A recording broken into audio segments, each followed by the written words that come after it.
Aujourd'hui, nous regardons un personnage biblique qui était si près et en même temps si loin de Jésus, le mystère de Judas.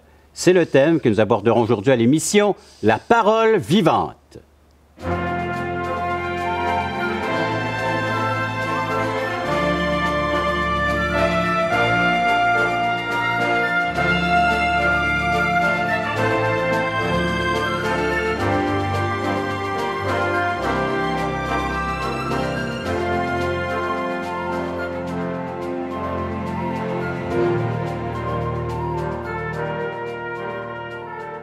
Bonjour, bienvenue à l'émission La Parole vivante. On regarde ensemble Jean chapitre 13. Vous avez un évangile de Jean à la portée de la main. Ce sera bon que vous l'ayez. On va lire ensemble les versets 13 à 30. Mais juste avant, j'aimerais vous présenter mes acolytes, mes compagnons d'œuvre. Jeff, bonjour, bienvenue à l'émission. Bonjour Jean. Alors, la santé? Ça se maintient, disons. Oui. Tu traînes une petite grippe, sinusite. Petite grippette, sinusite. Bon. Rien de majeur, on va survivre. Le Seigneur va te donner la force nécessaire aujourd'hui. Oui. Jean-Pierre, toi, la santé? Moi, je combats avec les échinacées, puis jusqu'à maintenant, ça marche. Technique, ça, Oui, j'ai découvert Alors, ça il y a quelques tu fais années. face comme ça aux bébites. Puis, oui, je booste mon système immunitaire pour qu'il puisse combattre lui-même ces intrus qui veulent me détruire. Alors, vous êtes prêts pour le thème d'aujourd'hui? Yes! Le mystère de Judas. On va lire le texte ensemble. Jean chapitre 13, verset 18. C'est le Seigneur Jésus qui parle. Il dit, « Ce n'est pas de vous tous que je parle, je connais ceux que j'ai choisis. Mais il faut que l'Écriture s'accomplisse. Celui qui mange avec moi le pain a levé son talon contre moi. Dès à présent, je vous le dis, avant que la chose arrive, avant que, lorsqu'elle arrivera, vous croyiez ce que je suis. En vérité, je vous le dis, celui qui reçoit, celui que j'aurai envoyé, me reçoit, et celui qui me reçoit, reçoit celui qui m'a envoyé. » Ayant ainsi parlé, il fut troublé en son esprit, et il dit expressément, « En vérité, je vous le dis, l'un de vous me livrera. » Les disciples se regardaient les uns les autres, ne sachant de qui ils parlaient. Un des disciples, celui que Jésus aimait, était couché sur le sein de Jésus. Simon-Pierre lui fit signe de demander qui était celui dont parlait Jésus. Et ce disciple, s'étant penché sur la poitrine de Jésus, lui dit, « Seigneur, qui est-ce » Jésus répondit, « C'est celui à qui je donnerai le morceau trempé. » Ayant trempé le morceau, il le donna à Judas, fils de Simon l'Iscariote.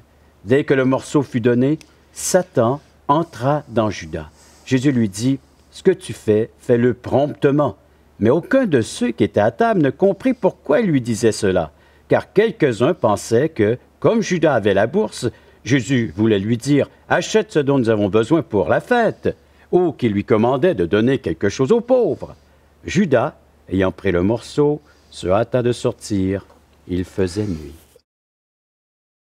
Les dernières paroles de ce passage, il faisait nuit. Les ténèbres, Judas. Judas, c'est un mystère un peu... je veux dire, il n'est pas par hasard dans l'équipe de Jésus, parce que Jésus dit, je vous ai choisi les 12. Et parmi vous, il y a un démon. C'est assez peurant, là. Mais Judas est là pour une raison particulière qu'on va essayer ensemble au cours de l'émission de découvrir. Mais ce qui m'étonne au départ, moi, de Judas, c'est comment est-ce possible qu'un homme qui, pendant 3 ans, a été avec Jésus, a vu les miracles incroyables, la mer apaisée, les morts ressuscités, a vu la multiplication des pains, il a entendu des paroles que jamais homme n'a dit, et il a vécu tout ça. Et au bout de ces 3 ans-là, il va aller trahir Jésus pour 30 pièces d'argent. Comment est-ce que c'est possible? Ça, c'est pour moi un point d'interrogation. Et je pense que c'est peut-être aussi un point d'interrogation pour beaucoup de gens qui écoutent l'émission aujourd'hui. Le mystère de Judas. Dans le texte, on voit que Jésus rappelle qu'il les avait choisis, comme tu le disais. Et puis dans Jean 6, quand on avait vu ça dans les émissions précédentes, l'apôtre Jean nous rappelle que Jésus leur dit, « Si tous sont partis, vous êtes demeurés parce que je vous ai choisis. » Et dans Jean 15, il va redire la même chose, « Je vous ai choisis. Vous êtes mes amis. » Donc, quand il leur rappelle qu'il les a choisis, il leur rappelle le pouvoir qu'il a sur eux. Et parce qu'il va rappeler qu'il n'a pas juste un pouvoir sur ses amis. Parce que des fois, on peut dire, j'ai une attraction sur une personne parce que, je sais pas moi, t'es charmant ou t'aides la personne. Jésus rappelle que Judas est aussi retenu. Contrairement aux autres disciples qui sont partis, les 12 sont restés, les 12 apôtres sont restés. Mais autour de Jésus, il y avait quand même une école. Il y avait des gens qui le suivaient. Il y avait à peu près 70 disciples qu'on dit. Et après ce fameux message qu'on lit dans Jean 6, la multiplication des pains, puis il a marché sur les eaux, tout ça, le message semble être tellement dur que tout le monde part, la foule va partir, les disciples vont partir, seuls les 12 demeurent. Et puis Pierre va dire, parce que nous, on a cru et on a connu que tu es le Christ, le Fils du vivant. Maintenant, le Seigneur le rappelle en disant, c'est vrai, mais n'est-ce pas moi qui vous ai choisi? Et un de vous est un démon. Ouais. Donc, ça veut dire que même le pouvoir de garder Judas, même si Judas n'est pas attaché au Seigneur. Et le Seigneur peut faire même des miracles par un homme qui n'est pas à lui. Mais il se l'est choisi, il l'a pris. Pour démontrer une chose. D'abord, Judas, c'est pas un méchant. Trop souvent, on a fait une caricature de Judas comme étant, tu sais, un genre de méchant. On va voir finalement un escroc d'aujourd'hui. Exactement. Mais on va voir que c'est faux. Judas représente quelque chose de beaucoup plus subtil. Et ça, trop souvent, on ne le démasque pas assez avec l'Évangile. On est en suspens. Oui, c'est ce qu'on va découvrir. Je vais me tourner vers nos téléspectateurs, mes chers amis, afin que vous puissiez réagir, vous aussi, c'est à votre tour. Commentaires, des réflexions. Vous aimeriez le faire? 1-877-l'Espoir, c'est le numéro de téléphone à composer en tout temps. Ou visitez nos sites espoir.ca, toutchrétien.com. Après la pause, on va regarder davantage ce qui nous a suspendu jusqu'à maintenant, le mystère de Judas. Mais la personne qui disait, non, moi, ça va vraiment bien, moi, je suis bon, je suis sûr, moi, être sauvé, c'est certain, regarde-moi aller. Là, dans ce temps-là, tu as affaire à quelqu'un qui n'a absolument pas compris, mais pas du tout compris, le but de la loi, du commandement, qui était de nous faire comprendre et connaître ce que c'est le péché.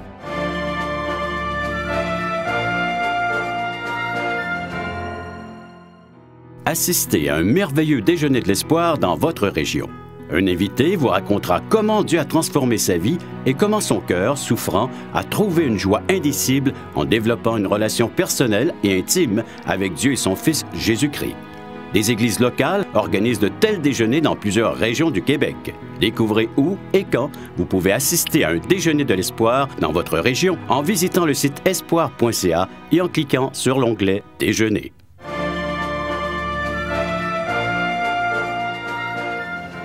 C'est là pour nous faire questionner cette histoire de Judas. Il est connu, ils vivent intimement, c'est 3 ans qu'ils vivent ensemble, ils se côtoient ensemble, puis personne, ni Pierre, qui pourtant on voit que c'est un homme assez vif, qui découvre assez vite des choses, mais on se demande qui est cet homme, ce Judas que le Seigneur a bien discerné depuis le début, c'est lui-même qui l'a choisi, on vient de le dire dans le cadre de cette émission, comme étant celui qui a un démon. C'est tout un mystère, ça, mes chers amis. Il semble qu'il n'y avait pas de caractéristiques physiques et visuelles qu'il était celui qui allait trahir Jésus. Hein? Il passait au travers les autres comme n'importe qui. Oui, parce qu'ils sont obligés de s'informer. Pierre va demander à Jean qui était... Demande parce que là, c'est pas une table en réalité, c'est un grand tapis. Là. Et puis il demande lui c'est qui, tu vois? Et puis ce Judas, c'est vraiment l'homme. Puis là, je sais que je vais lancer quelque chose de gros là, un peu, là, puis ça peut scandaliser des gens. Mais c'est la bonne personne. C'est le bon gars. Parce que tu marches 3 ans avec Jésus, tu peux pas faire autrement que d'avoir une belle personnalité, puis une bonne personnalité quand même. Je veux dire, tu peux pas être un truand, un gars qui se pogne avec tout le monde, puis qui se bat avec Pierre régulièrement. Tu sais, il doit y avoir un gars qui a du bon sens. La preuve, ils sont pas capables de trouver dans le groupe. Et même dans les autres évangiles, quand Jésus parle de cet événement-là, on voit ceux qui sont sauvés de Judas. Car le sauvé, il voit qu'il est perdu. Tandis que Judas, lui, ne voit pas qu'il est perdu. C'est une bonne personne. C'est bizarre, on lui fait confiance, on lui a même remis la bourse de l'équipe. Tandis que les autres demandent, est-ce moi? Parce que je sais que j'en serais capable. Ça, c'est quelqu'un qui a commencé à entrer dans la lumière que Dieu amène dans notre vie. Mais la personne qui disait, non, moi, ça va vraiment bien, moi, je suis bon, je suis sûr, moi, être sauvé, c'est certain, regarde-moi aller.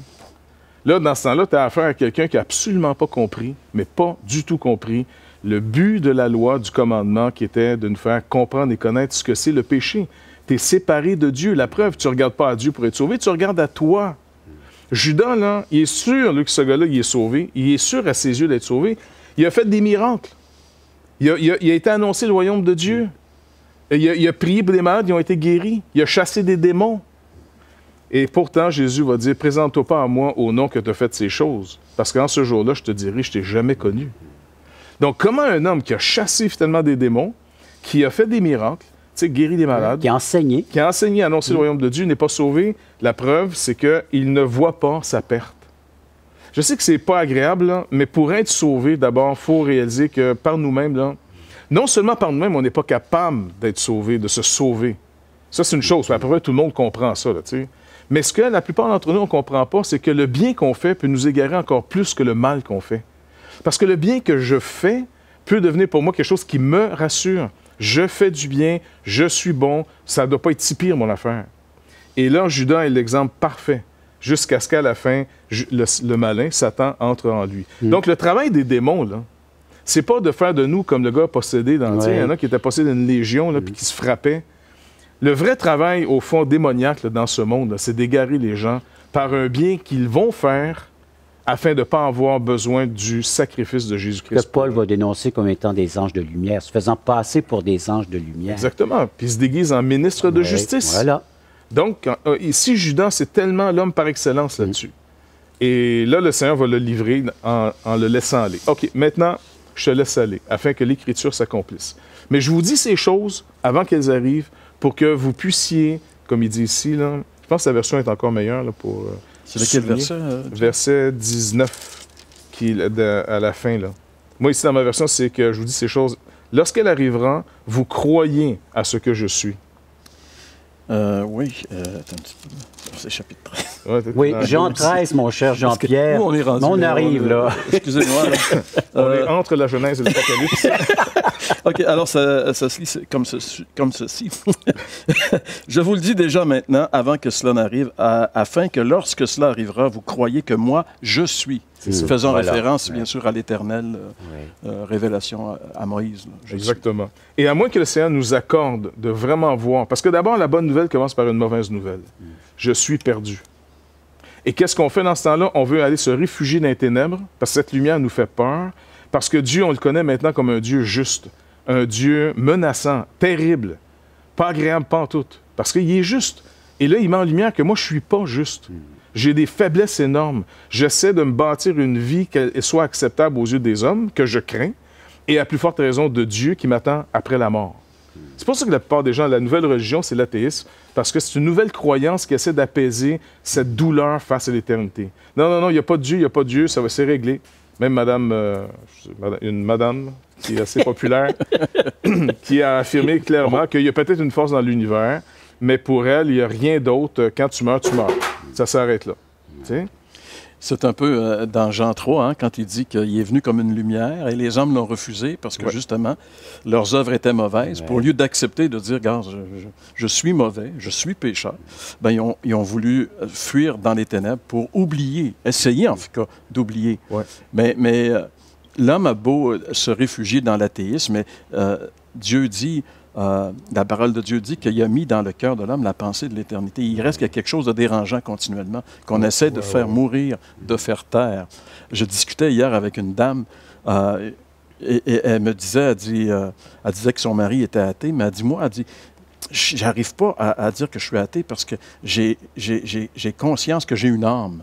Puis je sais que je vais vivre après. Tu sais, elle avait cette pensée de l'éternité, elle la travaillait. Elle n'était pas chrétienne, mais elle était consciente quand même qu'elle ne pouvait pas prendre la position athée à cause de ça. Et de faire face un jour à un jugement venant de Dieu, de notre Créateur.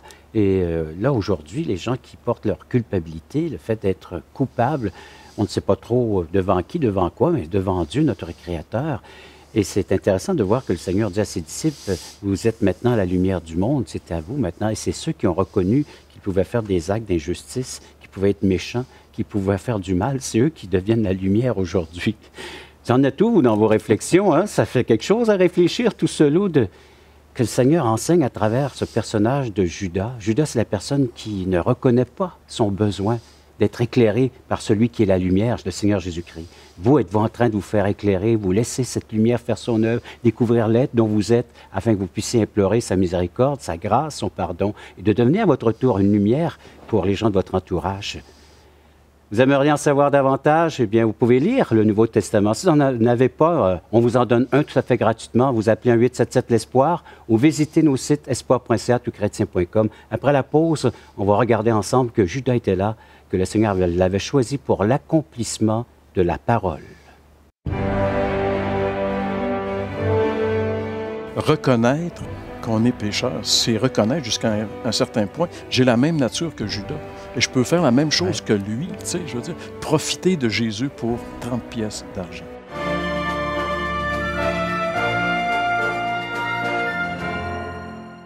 Voulez-vous combler le vide dans votre âme?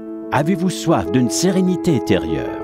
La souffrance de votre cœur vous lasse-t-elle? Appelez dès maintenant pour recevoir gratuitement un évangile de Jean pour connaître l'amour de Dieu, un Nouveau Testament pour trouver des réponses à plusieurs de vos questions, le livre Destination finale pour comprendre la nécessité du salut et finalement la Bible et le salut qui nous explique comment recevoir Jésus. Contactez-nous à espoir.ca ou composez 1-877-l'Espoir.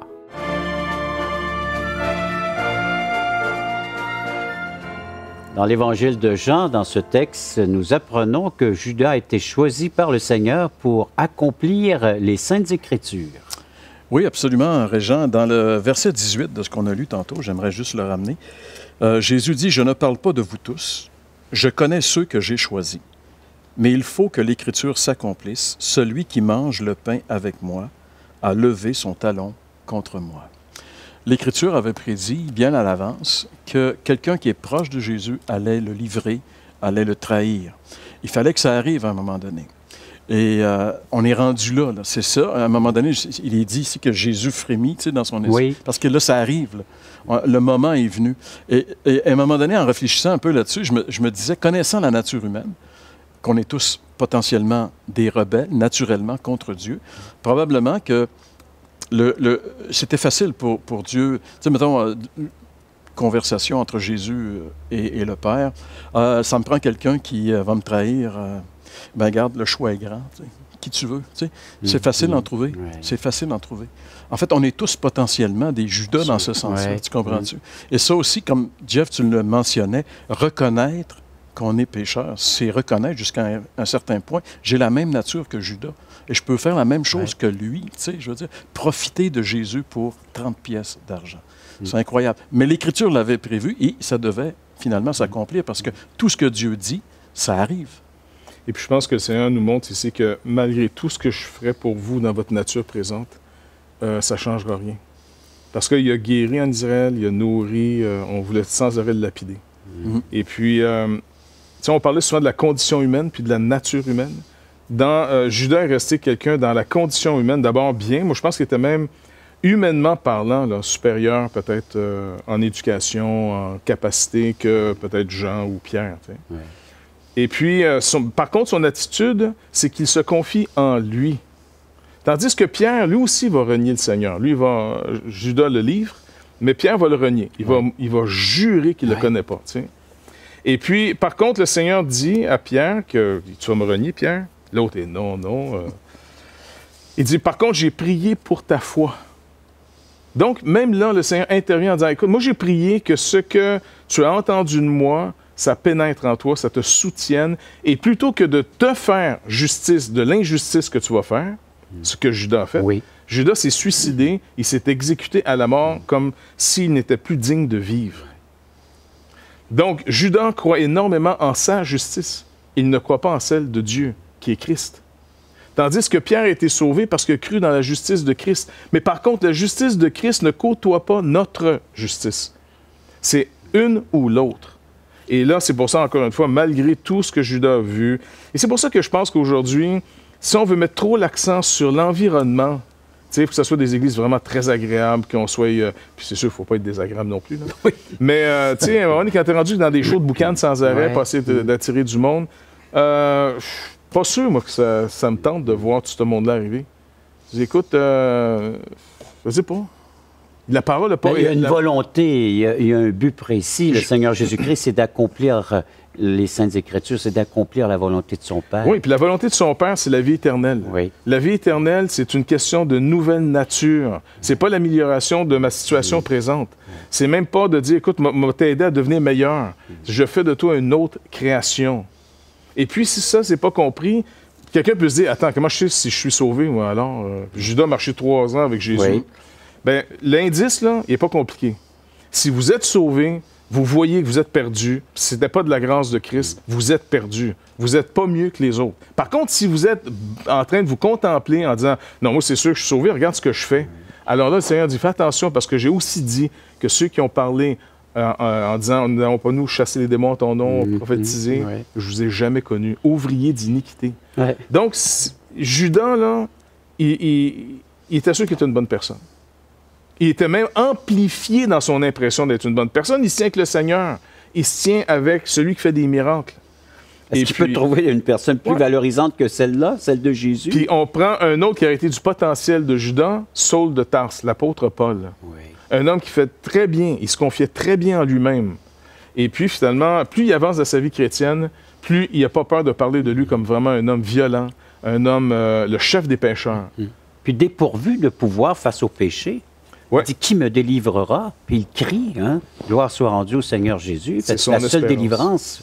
Et c'est rendu à la fin de sa vie. Là. Il voit encore toujours ce péché, cette séduction en lui, ce pouvoir qui veut l'entraîner toujours à faire le mal, se penchant vers le mal. Il dit « Moi, j'ai une force en moi qui me digue de faire le mal, mais je ne voudrais pas le faire. » Mais c'est le Seigneur Jésus-Christ qui vient sa réponse, sa solution. C'est seulement le cri que l'être humain peut faire pour être libéré de tout ce mal qui est en nous, c'est notre nature pécheresse, qui a besoin d'être régénérée. Judas met continuellement devant nos yeux le dilemme de on peut être très près de Jésus puis être très loin de lui. On peut le côtoyer, puis être perdu éternellement. C'est ça le drame. Tu sais, je veux dire, on peut savoir énormément de choses sur Jésus, mais être perdu éternellement parce qu'on n'a pas établi une relation avec lui en d'abord reconnaissant notre perdition, notre besoin essentiel de lui comme notre Sauveur et notre Seigneur.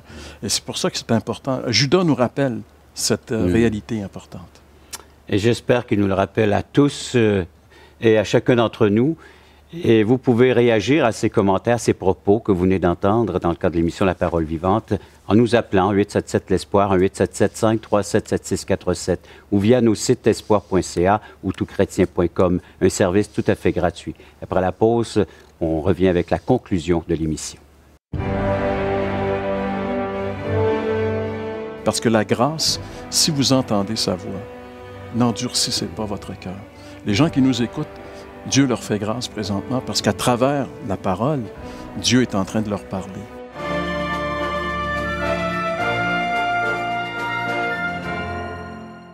Espoirpourlecoeur.org aborde des problèmes que tous peuvent rencontrer un jour. Solitude, culpabilité, manipulation, rébellion et adultère. Chaque problème est clairement défini avec ses symptômes et ses caractéristiques. Des pistes de solutions sont données. Le but du site espoirpourlecoeur.org est d'encourager les chrétiens à s'entraider. Pour participer à l'une de nos conférences, consultez notre site espoirpourlecoeur.org.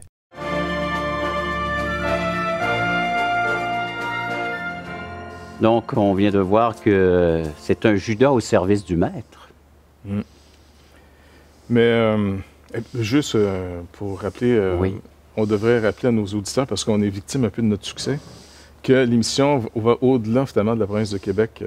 Donc, on peut envoyer de la littérature que pour ceux de la province de Québec. Merci d'être mon aide-mémoire, mon cher Jeff. C'est un message que je devais transmettre à mes téléspectateurs, mais c'est vrai. C'est quand même un privilège, parce qu'on est écouté en Afrique, en Europe, dans les Antilles. On couvre la francophonie maintenant. C'est extrêmement merveilleux. Mais donc, réserver, c'est ça, l'offre de la littérature gratuite aux résidents de la province de Québec. Je te remets. Merci de le rappeler. Mais ce Judas est au service du Maître. Le verset 27 dit « Dès que Judas eut pris le morceau, Satan entra en lui. Jésus lui dit, ce que tu fais, fais-le rapidement. Satan entra en lui. C'est dramatique ce qui se passe ici. C'est terrible. C'est terrible. Et puis, les derniers versets disent, Judas sortit et il faisait nuit. C'était les ténèbres. Pour lui, c'est fini. Et ça finit dans les ténèbres. Tu sais, il y a déjà quelqu'un qui m'avait dit « Ah, Judas, il doit être sauvé. Hein, » tu sais. J'ai demandé « Sur quoi tu te bases pour dire ça? » La Bible l'appelle le fils de la perdition. Oui. C'est terrible. C'est quand même quelque chose de terrible. Et ça devrait nous faire réfléchir sérieusement. Parce que la grâce, si vous entendez sa voix, n'endurcissez pas votre cœur. Les gens qui nous écoutent, Dieu leur fait grâce présentement parce qu'à travers la parole, Dieu est en train de leur parler. Il faut ouvrir notre cœur pour laisser pénétrer cette parole pour qu'elle transforme nos vies, qu'elle fasse son travail. Ouais. Et la parole de Dieu renferme tous les êtres humains dans les ténèbres. Et c'est Jésus-Christ qui est la lumière qui vient toucher les ténèbres, qui vient repousser les ténèbres. Parce qu'il nous est dit qu'on vient tous au monde dans ce royaume de ténèbres et le Seigneur... Il faut lui dire, Seigneur, je veux entendre ton appel, je veux percevoir ton invitation. Il s'approche, il est là, il est toujours cette lumière. Aujourd'hui, c'est le corps de Christ, c'est l'Église. Les croyants sont cette lumière qui tend la main vers un peuple qui a besoin de changer de royaume. L'apôtre Paul est tellement merveilleux, il dit qu'il nous a transférés du royaume des ténèbres à son admirable lumière. Et c'est le Seigneur seul qui a le pouvoir de venir nous chercher comme ça, de nous transférer d'une sphère à une autre, d'un royaume à un autre. Et c'est une grâce qui nous est accordée de pouvoir être transféré là où règne la mort et d'être transféré là où se trouve la vie. Et le Seigneur Jésus-Christ a dit, je suis venu vous transmettre ma vie, je suis venu vous donner ma vie. Et cette vie-là, lorsqu'elle est reçue, eh bien, nous pouvons en bénéficier, en profiter avec toutes ces ressources. Dans d'autres termes, il va dire c'est une vie abondante, c'est une vie décrite par la présence du Saint-Esprit, avec son fruit, la patience, la bonté, l'amour. Et c'est ce qui décrit maintenant la nouvelle nature, celui qui est habité par cette nouvelle nature. Donc, là où les ténèbres régnaient dans notre cœur, eh bien, règne maintenant cette source, cette vie, cette espérance maintenant que le Seigneur est venu semer sur cette terre. À vous d'y répondre d'une façon positive et de dire, oui Seigneur, il y a un appel sur ma vie, il y a une invitation de ta part et je veux bénéficier de cette grâce et je veux accueillir ce que tu m'offres aujourd'hui. Chers amis, merci d'avoir participé à cette autre émission et je veux vous remercier d'avoir été à l'écoute, communiquez-nous et merci d'avoir été à l'écoute de l'émission de la Parole vivante.